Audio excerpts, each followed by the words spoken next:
Ladies and gentlemen, please welcome the host of The Lockdown. It's Zach Danger and number 12. Hey, what's up, everybody? Welcome to the Lockdown. This is your host, Zach Danger, spelled with a K. And this is number 12. How's everybody doing? We hope you are safe, healthy. Yeah, we're recording from an undisclosed location. Yes, we cannot tell people where we are. It is my apartment. But Mike and I are, we've never been this far apart before. You mean physically? Physically, when we record the pod. You're very far away from me right now. Yeah. I think it's funny. I mean, we tried our best right now while we were setting up to not be in contact. But, you know, podcasting, it's like love making, baby. You got to get in there real close. Well, people are like, Cuomo was saying that like non-essential businesses, or like you can't leave home for non-essential things. But is this essential? Our fans would I like don't know. to say I mean, so. I like to think that it's, hospital workers, policemen, firefighters, grocery store, telecommunications, Asian American comedy podcasts. Specifically Asian American. And then maybe Joe Rogan. But we are ahead. Yeah, exactly. For sure. So we're recording right now. It's Saturday the 21st. Oh God. And we may not even be able to see each other again. This might be the last one that we do face to face. Yes. So yeah, it's like we're like taking a you know how in movies it's like, oh, it's January 3rd, 2045. We've run out of supplies. This is really what this is, except we have anal jokes. Well, things are getting very serious in New York. Yeah. And tomorrow the pause thing goes into effect, which means that's non-essential stuff. You can't be outside, even like as a couple. Yeah. You have can to be only do solo. Yeah, solo activities. You can go on walks and exercise, but you can't do it with other people. Right. So that's our challenge. Can we still keep the pod going with this thing? We're gonna try digital. We're gonna see what happens. But it's called the Matilda Law, which is named after Andrew Cuomo's mother. Yeah. And there's no end in sight, really. I think that's what's scary about it, because I'm all for trying to get better and shit. Yeah. But it's like, how long? They're saying that it might peak in May, which we're still at March. Oh, right. Well, yeah. I mean, I think they were saying it's like around May it would peak, which, honestly, if they said it's going to be like May 30th, it would be shitty, because like, oh, that's like more than 2 months from now. Yeah. But at least we got something to like put on like the they calendar. get out of the jail date, you know what I'm saying? Right? Yeah, it's like, okay, just 12 more days, baby. And then I get to go home to mama, But right now it's like, it could be, fucking, who the fuck knows? Like, I looked at some of the little chart thingies where it's like, flatten the curve. And it's like, sometimes the curve thing, it's like, goes all the way out to October and shit. Right. That's the thing with flattening it, is that it goes kind on longer. It goes on longer, Right. which I understand. I'm not saying we shouldn't do that, but like, it's like all the way out there, or who knows, So like, because nobody's traveling and doing less driving and taking public transportation or whatever, not wasting resources. Right. I think China and Italy, cleared up for the first time ever. Because China has always been known as a cloudy city, right? Like these cities in China. Oh, yeah. You're just smog everywhere. It's smog and shit because it's so dirty and there's so many fucking people driving. Oh, right. And, but now it's like, so I was thinking that. Yeah, I mean, like, there's gonna be less. It's like, who's the virus? Are we the virus? Whoa, it's like Parasite. Who's the virus, dude? Who's the virus? Oh my God, Parasite. That guy, so ahead of his time, really. So one thing I wanted to talk about regarding the shutdown and everything like that is, will this scar our generation? We're terrified right now. You're terrified right now. I came over. You were originally not gonna let me in your house. You know what I'm saying? Like we had to go. I had to like negotiate with you to like come in the house. And shit, Yeah. And then you're wearing your like, I can burn this immediately clothes. Yeah. I think that's a good thing. I think we should all be overreacting. I don't believe in that word right now. We should all be overreacting.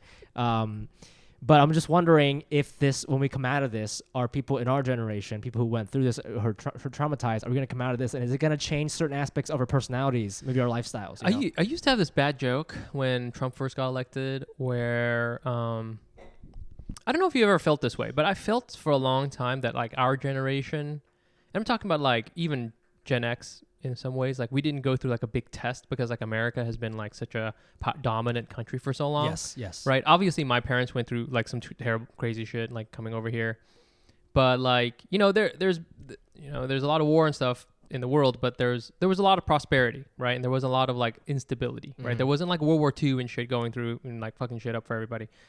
And when Trump first got elected, I had this joke for a while. I was like, oh, he's going to be our World War II. You know, he's going to be the one what's it like to punch a Nazi in the face? I'm about to find out, you know? Yeah. And this is, and I'm not trying to equate this to like some real like crazy Great Depression shit, but who knows what will happen. But this is like a thing where, you know, besides 9/11, which was scary, but didn't personally, like physically affect a lot of people, this is like something that's going to affect a lot of people.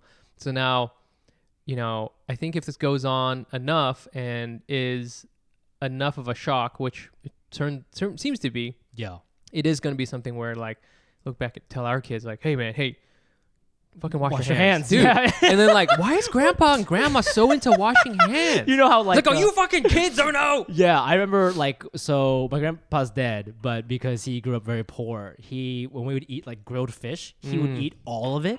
Yeah, he'd eat the bone and the head, right? Dude, this is our. That's why. Yeah, that's why Asian people eat the little meat in the tail of the fish of the shrimp. Yes. You know the little tiny bit that's like stuck underneath the little like fucking nail of it. Yeah. And my parents would eat all that shit, and now I'm like, you know, we're like rediscovering all these things. Like, you know, what kind of foods are good, right? Yeah. What lasts a long time. Yeah. You know, we have a lot of rice. Obviously, we're Asian, right? But then that's why we have rice. No, really. I bought a shit ton on Amazon. We had a shit ton of rice. This is Yeah. why my parents like stockpiled rice. I remember I would go to like, you know, whenever I would go to like different Vietnamese people's houses, they would always have a lot of two things. Yeah. Lots of rice. Okay. Because rice is cheap. It is. You cheap. can buy like it's just stacked up in the garage or something. Stacked up in the garage. Oh shit! And you know, kind of like how white people stack up like boxes of Coca-Cola in the garage. It's like rice for Asians. Yeah, they just got mad rice. And we also have a lot of Hennessy. That's another thing. Yeah. But we have a lot of rice. Yeah.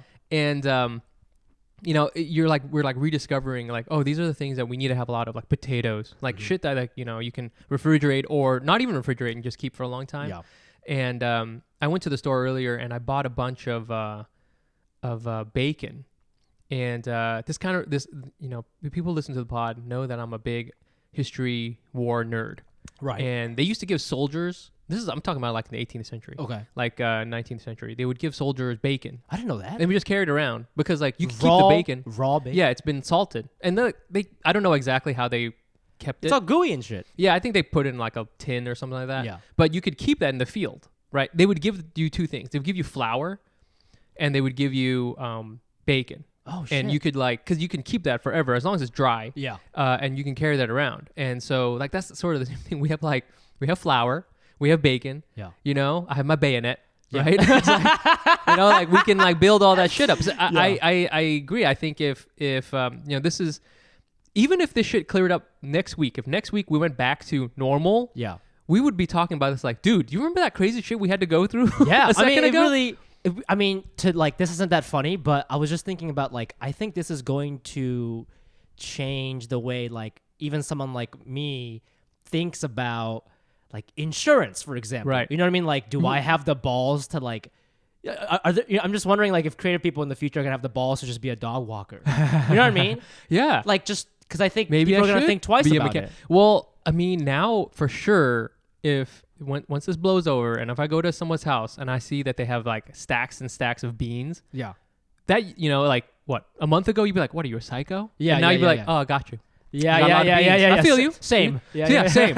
You know, like, oh, I see why you have like that bug out bag. Like that used to be kind of like a fringe thing. Yeah. And now everybody's yeah. gonna be I know. carrying that shit around. You think we're gonna run out of food? I feel like supermarkets are doing fine. No, I don't think we're gonna run out of food. Like Because, I'm buying a lot of shit too, but I'm just like, why? It's open. We can just. Right. I you think know? it's more. I mean, I keep going just because this is like I think this is what happens with panic buying, because you get afraid that other people are gonna buy everything. Yeah. So I don't think we're gonna run out of food, because like it's, you know, this is a virus and it's bad, but like it's not like we have a famine going on. Yeah. We have good supply chains and all that shit.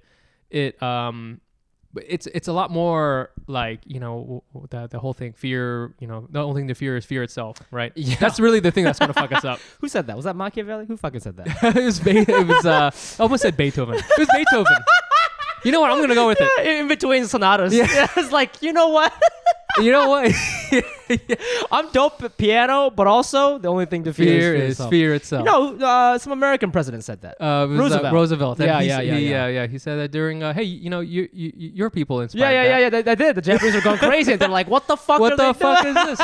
So yeah, that's really the thing, and I think that is that is still it. That's still like we have to be worried about that, and if we're kind of managing that, I think that's the big thing on, you know, on top of all the hand washing. So speaking of, you know, changing behaviors and stuff, people are still falling in love, right? People are still trying to fuck. And we covered this last time. Yeah. This is that new segment, Quarantine Love. Yeah. Okay. Oh yeah. And I just read something in the New York Times that was a little crazy, and I wanted to talk about it because I don't know what single people are doing right now. Again, if we're peaking in May, that means you're not gonna get your dick wet for a while.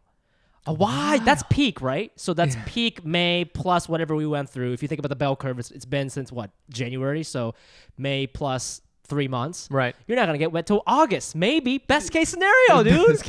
That's some dryness. Your dick is dry till August. So dry. That is COVID-19's tagline. So dry. But I just read this thing on New York Times. The article was "Love is Quarantine," and this is a little summary here. For singles practicing social distancing in their houses, dating presents some obvious challenges, but also opportunities. He was referring to the Netflix reality dating show Love is Blind, in which contestants are isolated in windowless rooms called pods and speak to each other through walls. Mr. Lamb and his roommate, Rance Nix, 28, are hoping to replicate this experiment virtually, as the new coronavirus has confined many people to their homes. In their project Love is Quarantine, the pods are cells on a Google spreadsheet. The dates are phone calls. Each season lasts only one night. I want to know that. Huh. Mr. Lamb and I see. Mr. Nix are the ones doing all the matching. Viewers at home can follow along on their Instagram account, where the creators post updates from their cast members. Yeah, so people are trying to play matchmaker online, trying to hook people up. And then I went on their Instagram page, and it looks like people are like, you know, they record their phone conversations and they kind of like cut it up into a little show. Oh, I see. That's kind of fun. And yeah, I mean, again, the joke is that we are still at day 6 or whatever this is, and people already making TV shows and trying to fuck and everything like that. But people have been, I think comedians too, people have been creating a lot more shit online. Yeah, right? I yesterday was Friday, and it was like the first like Friday quote unquote happy hour of the quarantine. Yeah. So a lot of people were having like little cocktail parties. By the way, did you do virtual happy hour with your company? We had something like that. Not with my company, but I did. I mean, I like called the shit out of a ton of my friends, like FaceTime a bunch of them, and it was nice, honestly. Like, you know, I used to have to do that all the time when I was like a long distance relationship with Gina, and so.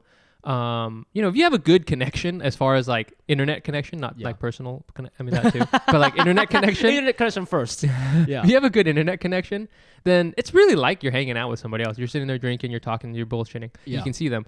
And, you know, I was on Instagram, and like, you know, like a bunch of our, comedy friends that were live doing things, you know, and like some people like put on kind of like little mini shows, which is something we might try to do. Who knows? Yeah. Which is kind of, I didn't get to see one where it was like more formally like a stand-up show, but it was, more, you know, they would be like comedians who would be talking to each other like through Instagram, and then you can watch them talking. Yeah. And, you know, I don't know if anyone's like really figured it out, but I wouldn't be surprised if somebody figured out a really good format. Yeah. So that it's like, hey, it's Friday, and you know, you're going to check out this Instagram live show, and you know, even after this whole thing blows over, it's still such a good like show that you might check it out. Antivirus, yeah. You know, so it's like a, you know, if I was Instagram, you know, I would be like pouring tons of money into like figuring out tools so that like creative people, right? You know what I'm saying? It'd be kind of fun if you could. You know, the problem is that you can't really like hear anyone's laughter, right? You can see like people doing stuff, but like you can't hear. You know, I don't know what it is, but like I wouldn't be surprised if people figure out some show that makes sense, and you know, it could be, you know, really fun to listen to. So like the Daily Show and the, you know, Stephen Colbert show, all those guys are doing something similar. It's the same format as their late night show, but they're doing it in their amazing homes. By the way, I don't know if I wanted to tweet something that was like, you know, who's got the best home? Like, is it? I think it might be Stephen Colbert. Oh, I have to say, I'm actually not impressed with any of the homes I've seen. Trevor Noah has an apartment. Yeah, he's got a balcony in Manhattan. I'm not saying it's not dope. Yeah, you know, but like, it's dope for New York. right? Yeah, It's like yeah. that is like a C-list apartment in Ohio. You know, Sure. what I'm saying? Yeah. You know, like A balcony. Yeah, Stephen yeah. Colbert's house is legit nice, Yes, like by any yes. measure, right? I mean, you can tell because in every segment he's like in a different part of the house. Yeah. Whereas Trevor, he's like in the living room or balcony. Yeah. Because I'm sure it's nice, but at the end of the day, it's probably the same layout as all of our other apartments. Jimmy you know? Fallon has a pretty nice house. Where Have does you I seen haven't seen his stuff. Where is he? it? I don't know where he lives, but like he has like this whole like thing where there's a slide that goes from one level to another for his kids. A slide. A slide. Oh! You slide down. You know what I'm saying? It's for his kids and One like, floor to another. yeah, and like different floors have different themes in it. So like this one is in New York. I don't know where he lives, but Oh I my mean, God. in New York area, Yeah, right? yeah, But yeah, like, yeah. it is interesting, and in a weird way, like, a lot of people are checking out those shows. You know, like Fallon's monologues never got like a lot of hits. Yeah. For us for late night, not Yeah. compared to like Stephen Colbert, but like his little random shows have like 2.5 million because they feel very real. He's there, he's reading jokes, his kids are like knowing the shit out of him. Oh yeah. And it's really funny because like interesting. he's a very nice person, but Yeah. like you can tell he's like these fucking kids. Let me tell these jokes, and like he's got the printouts right that his these shows are all going on. They're writing and they're like cobbling them all together. They're like shooting them through their like iPhones and which have pretty good resolution. It's crazy that they have like the writers are still working. Everybody's still working. Which is kind of hopeful. I'm Right. glad they're still working. Hey, Jobs. Yeah, for sure. Like, I mean, jobs in comedy, they're probably the only people working right now. You right? know what I think too is that like, what if this happened not even like that long ago? Let's say like when iPhone 2 was out, Okay. we wouldn't be able to do any of this iPhone shit. 2 wasn't even a thing, Mike. Huh? iPhone 2 wasn't even a thing. You know? You mean iPhone 3GS? Was that what it was? Did we just skip one? We skipped two. We skipped two? We skipped two, yeah, bro. So what if we just had iPhone 3s? You Yeah. know? And like our Yeah, we weren't even on LTE. we don't have LTE. We didn't have Instagram back we then. didn't have Instagram back Oh, then. shit. We had Twitter, but it sucked. Well, it still sucks. But Yeah. like, you know what I'm saying? Like we wouldn't be able to like connect. Oh like my we do God, now. yes, We'd if be this calling each other. If this happened in 2008, all those guys would have to start like a hot, sexy hotline or something. He was like jazz. He was like, "Ooh, call Jimmy Fallon. Call for Jimmy Fallon for funny jokes." funny jokes. Have you guys heard about George Bush? He's done this. Haha. And if you donate money, you hear like a ding, like it's a fucking sexy webcam or something. Wow. Yeah. Oh, that's so interesting. I never thought of it like that. Yeah. If it happened literally 10 years ago, we couldn't have done it. I mean, here we are. We're recording on our little Yeah. devices and stuff like I that. mean, we're trying to fucking change formats too because nobody's listening to podcasts anymore. Nobody gives a fuck. Nobody gives a fuck. That's why we're now number 12. And Zach Danger. Zach Danger. Let's finish this up with this last segment here. We're not sure if this is gonna work, but it's called creative exercises. What have you been doing? Yeah. What have you been doing to stay creative? To let your comedy little itch, scratch your comedy itch, I thought you were gonna say scratch my comedy balls. So that would have been funnier. So let's see here. I got on TikTok. I'm on TikTok now. Yeah, we're both on TikTok. We're both on TikTok. It is as confusing as I thought it was going to be. Yeah. It's just the Wild West out there. It moves so fast, and you can really tell why. Like, I thought I had a pretty short attention span because of Instagram and shit. Yeah. These kids, it's like a microsecond, Yeah. right? You flip through the videos. You know Yeah. what I mean? Like, at least Instagram, you're like looking at it for like a full second. It's interesting too because I've been doing a lot of like on TikTok. What I do is like I show people what I'm wearing and I'm doing a little funny dance. Yeah. And You're wearing headphones, by the way. How do you know you're dancing on time and stuff? You don't know this? So like when you do the sounds thing, It plays. it plays it out loud, and that's how people are doing the dances because like it counts it down, then plays, and then you're doing it. Interesting. It's been interesting because I used to dance in college. I was not a good dancer, Yeah. but I danced back a long time ago, and I forgot how much you need to rehearse in order to get a dance down. Because I'll watch a dance so if you're not familiar with TikTok, which funny enough, That's like good. a lot of our fans are like 25, but that's already too old for It's TikTok. too old for TikTok, right? yeah. So the way TikTok works, a lot of it, not all of it, a lot of it is dance challenges. So Yeah.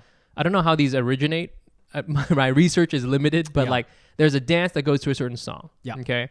And then people emulate that dance song and they put little twists into it, but generally they're doing the dance. Right. And they're doing it in like, and TikTok is good at like, doing that because when you hit record, the song will play out loud on your phone, so you can dance along with it. But you know, the dances are very easy, in my opinion. They're not very hard, but like it takes a while. You know, you got to look at it. There's a lot of moves. It's You long. gotta look at like it. 30 seconds. Yeah, long. you got to look at it, and once you get it, then you have to practice it. Yeah. And you have to like nail it, right? Yeah. You know, in order to do it. So I realized that like it wouldn't take me that long to do, but like it would take me. You know, I'm standing there in the morning. I have my outfit on, and I'm like doing the thing, and I'm trying to like learn it. I did one actually. Did you do a challenge? Because you have. I haven't done a challenge. I've seen you I- just dancing. I'm just dancing You're for making fun. your own shit. I'm making up my own stuff. Yeah. But like I did one, and I was like so sweaty because like I had to do it like 10 times to Oh, like God. to make sure I got it. Yeah. And each time you do it, you get better. And the whole time, too, Gina's looking at watching me because she's like working. she's like logged into her this is like 10 a.m. to right? hit internet, Yeah. and she's like, "Okay, we got to move these to spreadsheets." What the fuck are you doing on TikTok? I'm like, "Hold on, girl, I got to do this one more Yeah. time." Just you know, like, and I forgot how hard it is to like really like nail a dance and like make it look like halfway decent. One funny thing too, and I'm not shitting on anyone on TikTok, is that like nobody is like super good at dancing. It's not like there are super good there ones. are some. but that's like a dance channel. Yeah, that's like a thing, yeah. But like, yeah. I think a lot of people, it's like you kind of want to look a little amateurish. You want to look like you just learned it and you're having fun. Yes, That's like the main thing. Even though the truth is you've been practicing for days. I know that, like, this is really why this is for kids, because you got to have like, you know, a half an hour to do it, especially if you do it with your friends. Yeah. You got to sit around.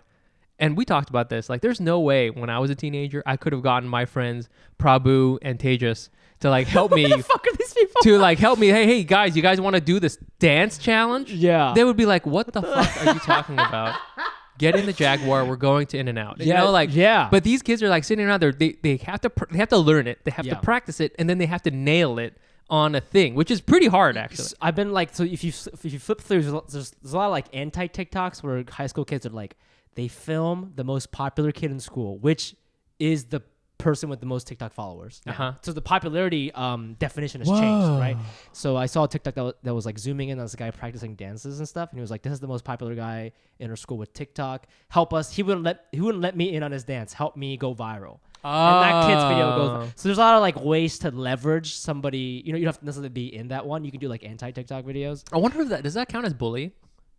I think bullying is changing too. Like, what is bullying now? Like, you can't be my dance video. What the fuck? Well, that's what I'm saying. Like, like bullying can you used to be like video like yeah, like- someone else. You know what I'm saying? Oh, digital bullying. Right? Like, you know, like Ah. if you know, if you saw the most popular kid in school and he, you know, you just saw him, you know, like eating a sandwich and you videoed that and then that goes out.